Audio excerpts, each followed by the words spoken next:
As always, a beautiful Republic Day parade this morning, and one by one we'll be bringing you all the visuals. Here's first wishing all our viewers a very happy Republic Day. Let's begin now with some of the visuals, and this is how our chief ministers and governors of different states celebrated. Take a look of how Tamil Nadu governor and chief minister were together on the stage when the flag was being unfurled. M.K. Stalin there you can see. Bhubaneswar, Odisha chief minister. Rajasthan, with Chief Minister Ashok Gehlot and the Governor. This is a protocol, remember, the Chief Minister and the Governor are together. So there is, of course, Bihar and other states as well. Even RSS Chief Mohan Bhagwat seen unfurling the tricolour. Also Uttarakhand Governor and Chief Minister. Now look closely. It was in Telangana, and we have mentioned only the name there of the Governor Soundarajan.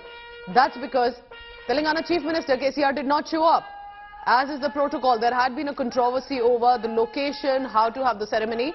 Despite the court's directive, the Chief Minister decided to skip the event because he was angry it appeared with the Governor, but it was only the Governor showing up there and looking fairly bad about how the Republic Day unfurling took place. In all other states, you can see the Chief Ministers and the Governors together.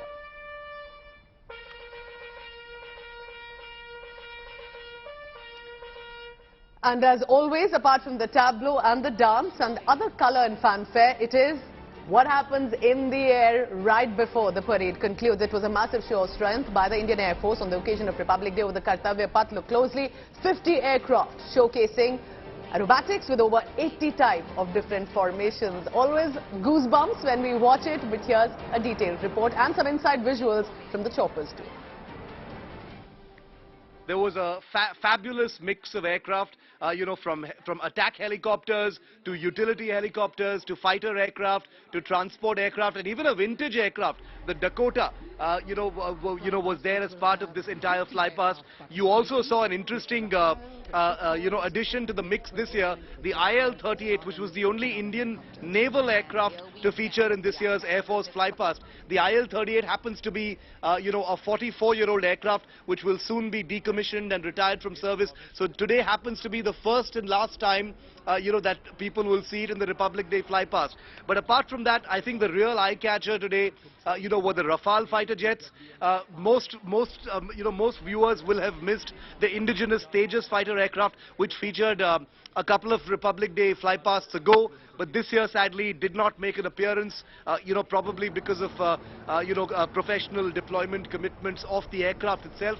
But apart from that, the Jaguar fighter bombers, the Sukhoi 30 aircraft, the C-17s, the C-130J Super Hercules, which are the main transport aircraft now of the Indian Air Force, the AN-32s, and of course the Rafales were out in very, very big display. 9 Rafales participating, that's the largest they've ever had in terms of numbers in a Republic Day parade flypast, Nabila. So really, really big. And just so our viewers understand, these fighters arrive with clockwork precision from different air bases, around the northern area, from Ambala, from Jodhpur, etc. And then they land in Hindon, and some of them then take off and go back to their bases. So none of this is happening from very near Delhi, but air bases around Delhi.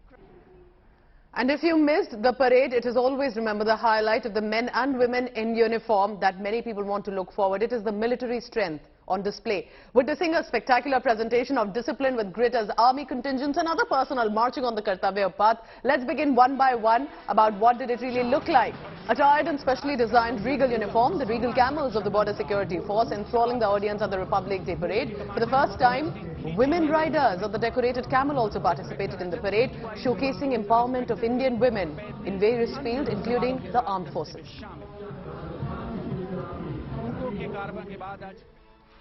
And one of the highlights was the naval contingent of 144 young sailors marching down Delhi's Kartavya Path. Notable was the marching contingent for the very first time in history. 3 women, 6 men Agniveers. Lieutenant Ashwini Singh, Sub-Lieutenant Priyanka Sharma, or Sub-Lieutenant M. And of course, then was the 61st Cavalry, raised in 1953. The 61st Cavalry is the only serving active horse cavalry regiment in the world, amalgamation of all the state force units. The motto is Ashwa Shakti Yashobal.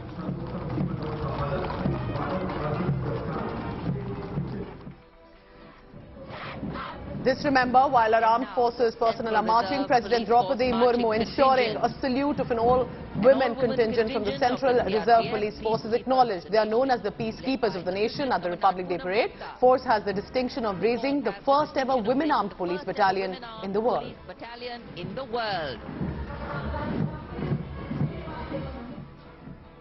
And given our chief guest, not just the Indian Army, an Egyptian army contingent marched on the Kartavya Path.